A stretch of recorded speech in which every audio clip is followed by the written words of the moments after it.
So let's talk a little bit about what Sengus and Coppola discovered, and subsequent researchers really discovered about Nicaraguan Sign Language, right? The language of these children who arrived at this school in Nicaragua for the deaf and basically created their own common language, right? This language evolution happening in their midst. And what they compared, what they were interested in, at least in this particular study, was the language of children who arrived at the school at a young age versus children who arrived when they were older, which in this case it was sort of before or after age 10. And when they looked at the structures these children were using, when they looked at the language that these children were using to communicate, it seemed like the language of the younger children was structurally more complex. And you might think about this as maybe being more like a Creole, having more structural complexity, while the language of the older children tended to be structurally simpler and more like a pidgin. And as a concrete example of this was something involving spatial modification. So if two signs are made in the same spatial location, then it indicates that one sign modifies the other. So if you make the sign for tall in the same location as you made the sign for king in this three-dimensional space in front of you, that's telling me that tall is modifying king. You're talking about a tall king. And so the language of the younger children had much more spatial modification. In fact, the younger they were, the more they used it. And the language of the older children had less spatial modification, so less of the structural complexity of properties modifying objects in this case. And here's another example, this time with a pretty graph, involving inflections. So inflections on verbs are things in English like this S on likes.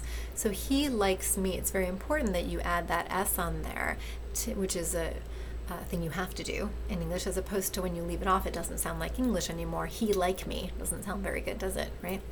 So he likes me, that's the inflection you have to add to indicate in this case that it's third person he and present tense.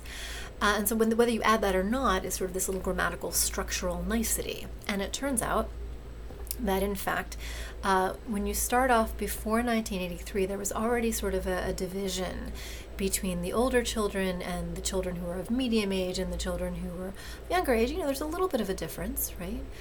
The older children using it fewer inflections per verb, the medium and the younger children using it more. But once you sort of let this environment stew for a bit after 83, now we really see this take off, right? So the younger children are using way more inflections, young and medium, while the older children are still using down around one inflection per verb. So they're using this structural inflection, right? And structural complexity is happening for the young and medium-aged children, right, rather than the older children. And another example is agreements, another grammatical component, another bit of structural complexity. In English, we can see this with he is smiling. You have to say is rather than are. If you say he are smiling, the are, the form of that verb, does not agree with the subject he, right? So he is smiling.